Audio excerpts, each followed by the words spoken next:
Hello दोस्तों, स्वागत है पॉलिटेक्निक स्टार्स पे। मैं हूँ आर के सिंह। तो दोस्तों हम लोग कंटिन्यू कर रहे थे अप्लाइड फिजिक्स 2 एंड बात कर रहे थे यूनिट नंबर 1 पे, मतलब wave motion and its application.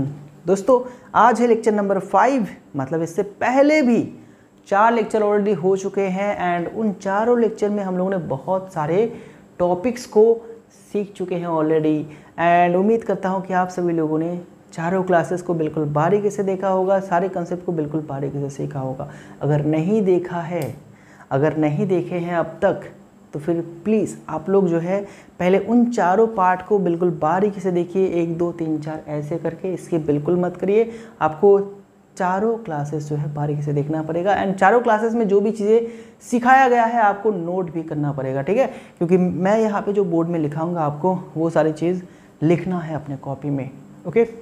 चलो, तो अगर आप लोग चाहते हैं कि ये जो सब्जेक्ट है अप्लाइड फिजिक्स डिफ़िकल्ट से इंटरेस्टिंग बनने लगे, इंटरेस्टिंग बनते बनते इजी बन जाए, तो आपको ये काम करना ही पड़ेगा।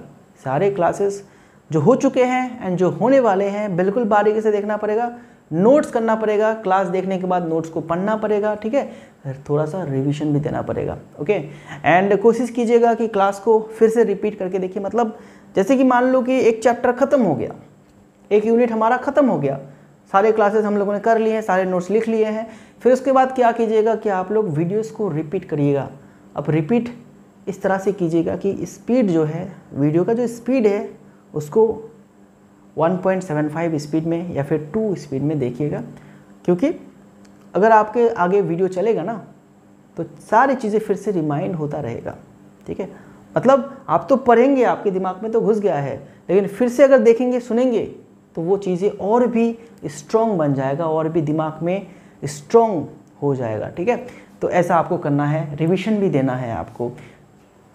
चलो तो स्टार्ट करते हैं आज का हमारा क्लास। आज हम लोग क्या बात करने वाले थे? आज हम लोग बात करने वाले थे जनरल इक्वेशन ऑफ वेव के बारे में एंड जो हमारा प्रोग्रेसिव वेव है उसके इक्वेशन के बारे में। मतलब आज हम लोग कहीं ना कहीं इस इक्वेशन को लेके ही पढ़ने वाले हैं। तो सबसे पहले हेडिंग डालेंगे जनरल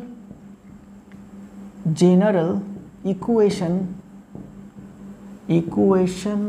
ऑफ वेव, ठीक है? वेव का जनरल इक्वेशन, ठीक है? वेव का जनरल इक्वेशन।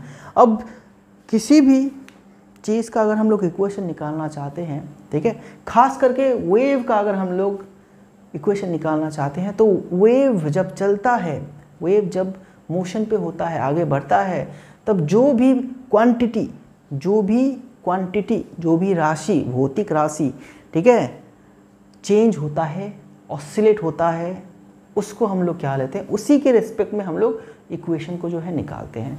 अब वेव में कौन से क्वांटिटी जो है ऑसिलेट करता है, बोलो? वेव में क्या होता है कि सबसे पहला जो पार्टिकल का डिस्प्लेसमेंट है, ठीक है, सबसे पहले पार्टिकल का जो डिस्प्लेसमेंट है, पार्टिकल क्या करता है, ऊपर नीचे ऐसे जाता है ना, तो उसको हम लोग ले सकते हैं, उसके रिस्पेक्ट में निकाल सकते हैं इक्वेशन। पार्टिकल का वेलोसिटी क्या होता है, जब मीन पे रहता है, बिल्कुल मीन पे, वहाँ पे मैक्सिमम ऊपर चला गया तो वहाँ पे 0 हो जाता है, फिर धीरे धीरे आएगा मीन तक, मीन पोजीशन पे आके पार्टिकल का वेलोसिटी मैक्सिमम हो जाता है, फिर नीचे जाएगा, नीचे जाने लगेगा तो उसका वेलोसिटी कम होने लगेगा एंड सबसे लास्ट पोजीशन में नीचे वाला, उस पॉइंट पे उसका वेलोसिटी 0 हो जाएगा। मतलब वेलोसिटी भी चेंजेबल हो रहा है, वो भी ऑसिलेट कर रहा है, तो उसके रेस्पेक्ट में भी हम लोग निकाल सकते हैं, ठीक है? वैसे ही प्रेशर का भी वेरिएशन देखने को मिलता है। अगर हम लोग लॉन्गिट्यूडिनल वेव की बात करें तो स्प्रिंग का केस जो देखा था, वहाँ पे क्या होता है, वहाँ पे होता है कंप्रेशन रेयरफेक्शन। कहीं पे प्रेशर जो है बढ़ जाता है, फिर कम हो जाता है, बढ़ जाता है, कम हो जाता है, तो ऐसा होता है ना। तो प्रेशर भी हो सकता है, डेंसिटी भी हो सकता है, इलेक्ट्रिक फील्ड, मैग्नेटिक फील्ड, इन सभी के रिस्पेक्ट में हम लोग जो है इक्वेशन बना सकते हैं, इक्वेशन जो है निकाल सकते हैं। उन सभी राशियों के सहारे हम लोग इक्वेशन निकाल सकते हैं जो भी आपका ऑसिलेट कर रहा है, जो अल्टरनेटली चेंज हो रहा है, ठीक है? चलो, तो हम लोग इक्वेशन को इजी करने के लिए डिस्प्लेसमेंट को मान के चलेंगे, ठीक है? यहाँ पे लिखेंगे equation of wave can be derived can be derived by considering the quantities by considering the quantities that oscillates, that's oscillates, ठीक है, that's oscillate।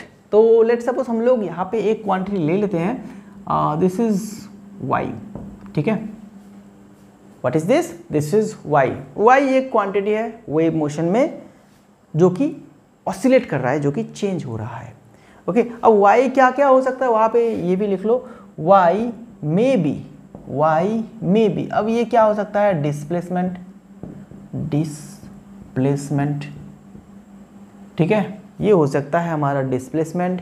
फिर होता है प्रेशर, फिर होता है क्या, प्रेशर भी हो सकता है क्योंकि प्रेशर भी जो है ऑसिलेट करता रहता है। फिर उसके बाद हो सकता है डेंसिटी, फिर उसके बाद क्या हो सकता है, डेंसिटी, फिर उसके बाद electric field and magnetic field. तो this can be the quantity etcetera, ठीक है। तो y के जगह पे हम लोग ये कुछ भी मान सकते हैं क्योंकि ये सभी जो है ऑसिलेट करता है मोशन पे। ओके, सो हम लोग कहेंगे ये जो y है दोस्तों, y किसके ऊपर डिपेंड करेगा, y डिपेंड्स ऑन कौन से चीज़ के ऊपर डिपेंड करेगा बोलो। अभी y इनमें से कोई भी हो सकता है, कुछ भी हो सकता है, displacement, pressure, density, field. Okay, ये वाला डिस्प्लेसमेंट जो है इसको एम्पलीट्यूड आप मान सकते हैं, amplitude, this is called, this is, इसको रिप्लेस करके जो है आप लोग एम्पलीट्यूड बस लगा सकते हैं। एम्पलीट्यूड तो जानते हैं ना, एम्पलीट्यूड क्या है, the maximum displacement of the particle, okay, over the particle on both side of the main position से जितना मैक्सिमम डिस्प्लेसमेंट होता है that is called amplitude.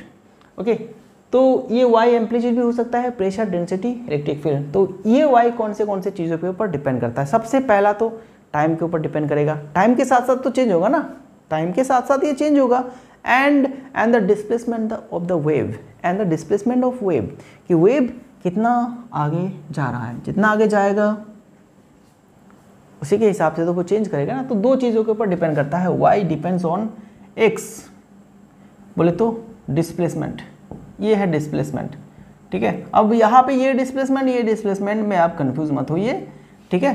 This is the amplitude of the particle, या फिर ये particle का displacement, this is the displacement of wave, या फिर आप यहाँ पे डिस्प्लेसमेंट की जगह पे डिस्टेंस भी लगा सकते हैं, नॉट अ इशू, ठीक है।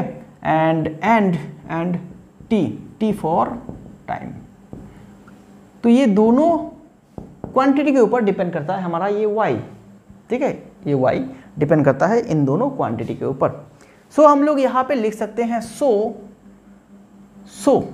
y is a function of x and t। तो y क्या है, x एंड t का फंक्शन है, क्योंकि x एंड t का वैल्यू अगर चेंज होगा तो y का भी वैल्यू अलग अलग होगा, ठीक है। मतलब x एंड t के वैल्यू के ऊपर डिपेंड करता है y। ओके, x का वैल्यू क्या है, t का वैल्यू क्या है, उसी के हिसाब से y का वैल्यू निकलेगा। So we can write therefore we can write y is equal to function of x, t, ठीक है, function of x, t। Function हम लोगों ने सीखे हैं फर्स्ट सेमेस्टर में, मैथ में सीखे हैं फंक्शन का क्या होता है कि फंक्शन जिसके फंक्शन होगा उसके ऊपर डिपेंड करता है इसका वैल्यू, ठीक है। इन दोनों चीज़ों के ऊपर डिपेंड करेगा y का वैल्यू। तो this is function, this are relatable, ये आपस में क्या है, रिलेट कर रहा है एक दूसरे के साथ। ओके, तो ये हो गया हमारा एक कंडीशन। अब जो है हम लोग बात करेंगे condition for wave motion,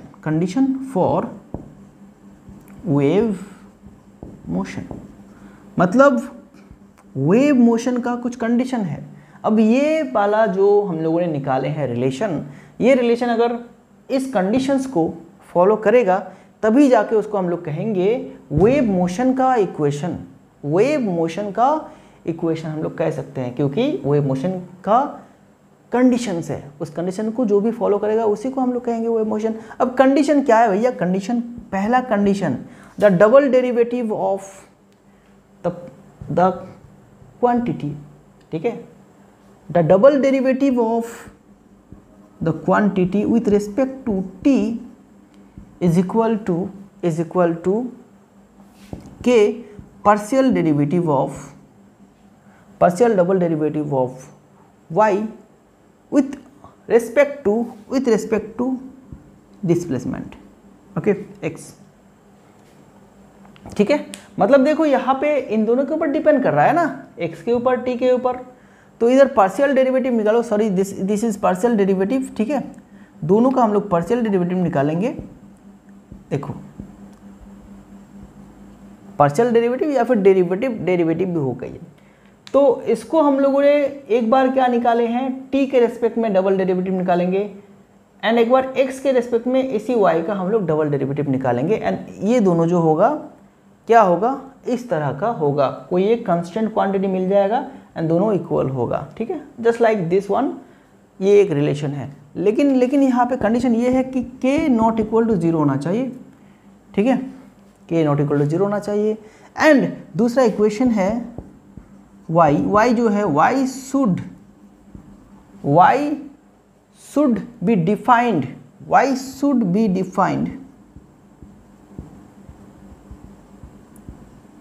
for all values of x and t। तो t एंड x का कुछ भी वैल्यू लगा दो, y का एक वैल्यू निकलना चाहिए। ऐसा नहीं कि y नॉट डिफाइंड है, ठीक है, ऐसा नहीं है कि x का वैल्यू एक ऐसा लगा दिया और t का वैल्यू एक ऐसा लगा दिया कि y का वैल्यू हमारे पास आ नहीं रहा है, हम लोग कैलकुलेट नहीं कर पा रहे हैं, ठीक है। कभी कभी कैलकुलेटर में क्या दिखा रहा है, मैथ एरर दिखा रहा है, सिंटैक्स एरर दिखा रहा है ना, तो उस तरह का कंडीशन नहीं होना चाहिए।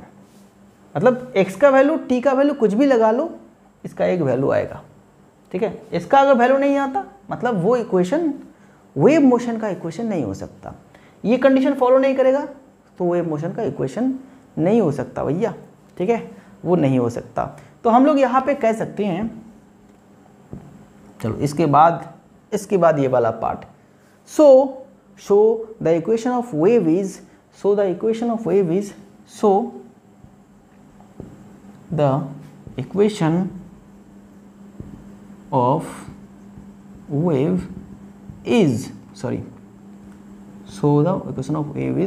y is equal to f ax plus minus by, sorry this is bt, ठीक है, y को हम लोगों ने लिखा already bt, function of ax plus minus B T.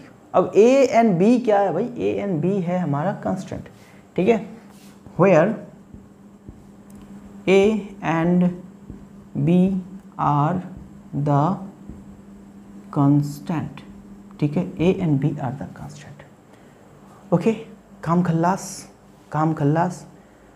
Okay, ठीक है, ये हो गया हमारा जनरल इक्वेशन। अब ये जनरल इक्वेशन है, ठीक है, जनरल इक्वेशन, हम लोग अब पार्टिकुलर प्रोग्रेसिव वेव के लिए इक्वेशन निकालने वाले हैं अभी। This is the basic equation, okay. आगे चल के हम लोग अभी क्या करने वाले हैं, प्रोग्रेसिव वेव का डेफिनेशन और इक्वेशन निकालने वाले हैं, वो इम्पोर्टेंट है ज़्यादा, ठीक है, वो ज़्यादा इम्पोर्टेंट है।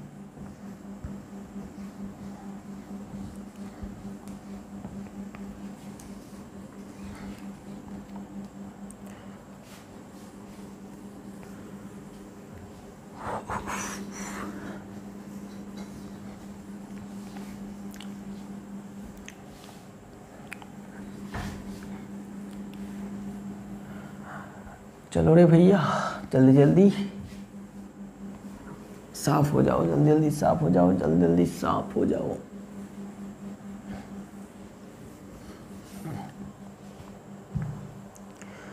Okay, now we are going to derive the equation for progressive wave, the equation for plane progressive wave या फिर progressive wave, कुछ भी कह लीजिए, equation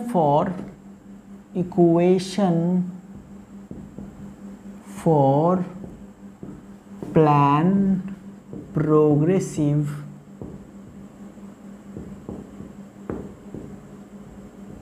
wave equation for plane progressive wave, what is that. अब ये क्या है, ठीक है। तो इसको डिराइव करने के लिए सबसे पहले तो हमें सिंपल हार्मोनिक मोशन का इक्वेशन चाहिए, ठीक है। तो हम लोगों ने अभी तक सिंपल हार्मोनिक मोशन नहीं पढ़े हैं, ठीक है, जो कि इस टॉपिक के बाद हम लोग पढ़ेंगे। मतलब ये पूरा वेव मोशन का पार्ट ख़त्म करने के बाद हम लोग सिंपल हार्मोनिक मोशन स्टार्ट करेंगे, तब जाके उस इक्वेशन को भी हम लोग डिराइव करेंगे, ठीक है। उस इक्वेशन को भी हम लोग डिराइव करेंगे, लेकिन फिलहाल अभी के लिए उस इक्वेशन को डायरेक्ट यहाँ पे हम लोग ले लेते हैं, ठीक है। डायरेक्ट उसको यहाँ पे यूज़ करके हम लोग आगे बढ़ते हैं अपना टॉपिक पे, ठीक है। एंड सिंपल हार्मोनिक मोशन हम लोग यहाँ पे इक्वेशन क्यों ले रहे हैं बोलो। अब कोई भी वेव अगर है ना, कोई भी वेव अगर है, वेव के पार्टिकल सिंपल हार्मोनिक मोशन पे होता है, ठीक है।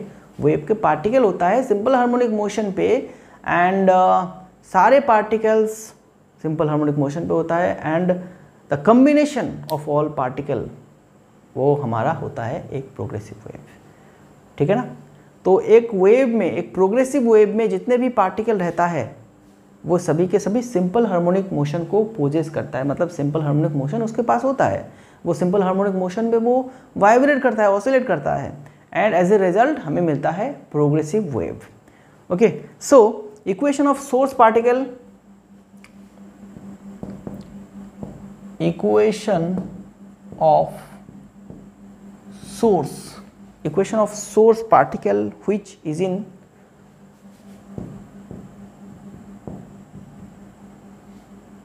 particle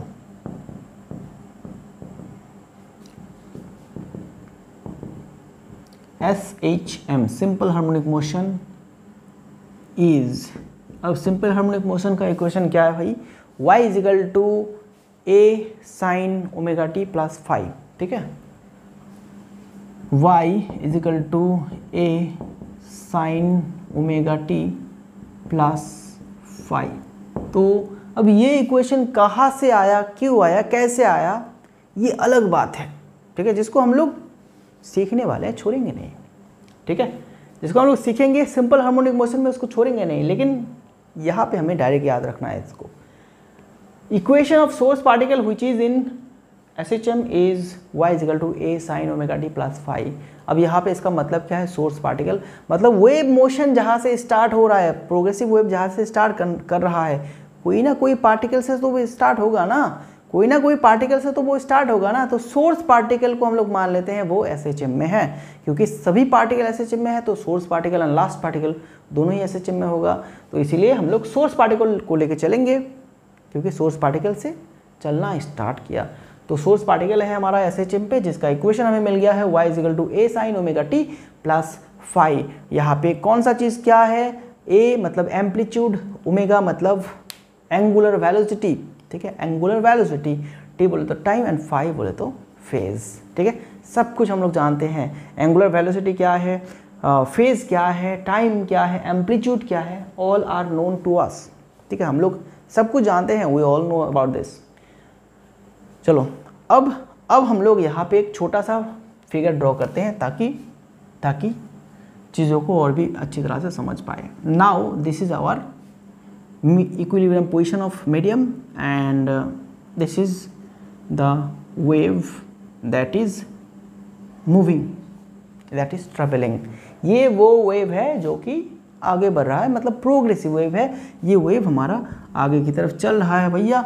तो यहाँ पे मैं मान लेता हूँ this is O point, starting point, source point, and now let this is another point P, ठीक है, this is another point P, and ये जो P है भाई, ये जो P है ये यहाँ से x डिस्टेंस पे है, ठीक है, ये यहाँ पे x डिस्टेंस है, एंड वेलोसिटी ऑफ वेव कितना है, वेलोसिटी ऑफ वेव मतलब वेव एक सेकंड में कितना जा रहा है, एक सेकंड में कितना जा रहा है, velocity of wave is v metre per second, ठीक है, मतलब एक सेकंड में इतना मीटर वो जा रहा है। तो 0 से स्टार्ट हुआ था, t टाइम में जो है वेव यहाँ तक पहुँच गया है, मतलब यहाँ पे पहुँचने के लिए कितना टाइम लगा है भाई, t टाइम लगा है, t टाइम लगा है, ओके, यहाँ पे पहुँचने के लिए कितना टाइम लगा है, टी टाइम लगा है। ओके, तो अब हम लोग कहेंगे क्या कि जो disturbance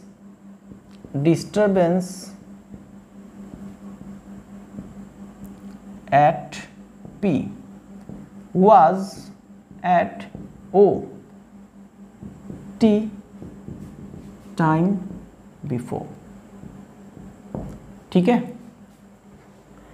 disturbance at P was at O T time before, मतलब अभी जो डिस्टर्बेंस, अभी जो वेव एनर्जी जो P पे है वो T टाइम पहले कहाँ पे था भाई, O पे था, क्योंकि O से चलना स्टार्ट किया था, O से P तक जाने के लिए T टाइम लगा था। तो हम लोग कह सकते हैं अभी जो P में है वो T टाइम पहले O में था कि नहीं, क्योंकि T टाइम लगा है ना यहाँ से यहाँ तक जाने के लिए। तो हम लोग उसको उल्टी भाषा में कहा क्या कि P में अभी जो है वो इतने टाइम पहले वहाँ पे था, वही बात यहाँ पे लिखा गया है, disturbance at P was at O, ठीक है, T टाइम्स बिफोर। सो हम लोग T का वैल्यू निकाल सकते हैं। T का वैल्यू क्या होगा भाई, x डिस्टेंस गया है, वेलोसिटी क्या है, v है, तो दिस इज द T। क्योंकि हम लोग जानते हैं वेलोसिटी जो होता है भाई, वेलोसिटी जो होता है वो डिस्प्लेसमेंट बाय टाइम होता है। तो यहाँ से T का वैल्यू निकालो, T का वैल्यू क्या होगा, x बाई वी ही होगा ना, x बाई वी ही होगा ना, हाँ बिल्कुल v ही होगा। तो इतना टाइम पहले P में जो डिस्टर्बेंस है वो O में था। सो अब हम लोग क्या निकालेंगे, अब हम लोग निकालेंगे ये P पॉइंट का इक्वेशन, ठीक है। सो वाई P T टाइम पे, सो तो P पॉइंट पे जो डिस्टर्बेंस अभी है वो T टाइम पे कहाँ पे था, O पॉइंट पे था। P पॉइंट पे जो डिस्टर्बेंस अभी है वो कहाँ पे था, T टाइम पहले O पॉइंट पे था। तो हम लोग O पॉइंट के रेस्पेक्ट में क्या निकालेंगे, P पॉइंट का इक्वेशन निकालेंगे। सो यहाँ पे लिखेंगे y0 जो कि T टाइम पे P तक पहुँच गया है। एंड फिर से अगर हम लोग आना चाहते हैं O पे, तो हम लोग यहाँ पे इसको जो है माइनस कर देंगे। ओके, इसको जो है माइनस कर देंगे, मतलब ये यहाँ का टाइम है भाई, ठीक है, ये यहाँ का टाइम है। ओके, नाउ y0 का इक्वेशन हम लोग जानते हैं भाई, y0 का इक्वेशन जानते हैं हम लोग। y0 का इक्वेशन क्या है, y0 का इक्वेशन क्या है, a साइन यहाँ पे ओमेगा एंड t के जगह पे इसको डालो t minus x by v plus phi, ठीक है, this is phi is the phase, ठीक है, phi is the phase. Now यहाँ पे क्या आएगा, omega t minus omega x by v plus phi. अब यहाँ पे कुछ हम लोग जो है मॉडिफाई कर सकते हैं, कुछ जो है मॉडिफाई कर सकते हैं। ओमेगा इजिकल टू क्या जानते हैं हम लोग दोस्तों, ओमेगा इजिकल टू जानते हैं हम लोग 2 पाई बाई टी, ठीक है, ओमेगा इजिकल टू हम लोग जानते हैं 2 पाई बाई टी। ओमेगा क्या है, omega is angular velocity 2 pi by T, ठीक है, ओमेगा बोले तो एंगुलर वेलोसिटी, मतलब यहाँ से चलना स्टार्ट किया, ये ऐसे घुमा, ठीक है, तो टी टाइम पे घुमा क्योंकि टाइम पीरियड टी, एंड कितना डिस्टेंस घुमा भाई, इतना कितना डिस्टेंस है 360 डिग्री, एंड 360 डिग्री इक्वल तो होता है कितना 2 पाई। तो 2 पाई में अगर टी घुमा है तो this is the unit angular velocity, ठीक है, टी टाइम पे इतना एंगल घुमा है 2 पाई एंगल, तो this is the velocity, angular velocity. तो यहाँ पे ओमेगा की जगह पे लगा देंगे। ओके, एंड ये v क्या है, this v is the wave velocity. Wave velocity हम लोगों ने क्या देखा था, lambda by T, wavelength by time period. Okay, चलो तो इसी को जो है यहाँ पे हम लोग पुट कर देंगे, साइन ओमेगा की जगह पे ओमेगा रहने देते हैं, टी के जगह पे टी, ये जो ओमेगा है इसका वैल्यू हम लोग ये लिखेंगे 2 पाई एक्स, एंड 2 पाई एक्स हो गया, v के जगह पे टी लिखेंगे तो टी ऊपर चला जाएगा, एंड इसका टी नीचे लैम्डा रहेगा, टी कट जाएगा, प्लस फाई इधर रहेगा। ओके, आखिर में क्या होगा, साइन ओमेगा टी, माइनस, अब यहाँ पे टी टी वेनिश हो गया है, जो रह गया है 2 pi by lambda, this is the constant. So इसको हम लोग कंस्टेंट को मान लेंगे के, फिर x प्लस 5। ओके, अब यहाँ पे टी टी कट गया है, रह गया है क्या 2 पाई बाई लेमडा। अब 2 पाई क्या है, 2 pi is a constant and lambda भी क्या है, wavelength, this is also constant for a medium for a wave. Okay, तो इसको हम लोगों ने के मान लिए हैं एंड के का वैल्यू यहाँ पे डाल दिए हैं। ओके दोस्तों, काम खत्म। ठीक है, ओके दोस्तों, क्या हुआ, काम खत्म। तो यहाँ पे जो सेकंड ब्रैकेट में देख रहे हो, सेकंड ब्रैकेट में this is the phase of the wave. ठीक है, and this is the equation for wave motion and this is the equation for wave motion. ठीक है, चलो अब वेव मोशन के जो ये इक्वेशन हम लोगों ने देखा, इसके और भी रूप हैं। ठीक है, एक रूप मैं आपको बता देता हूँ। चलो, ये तो हो गया आपका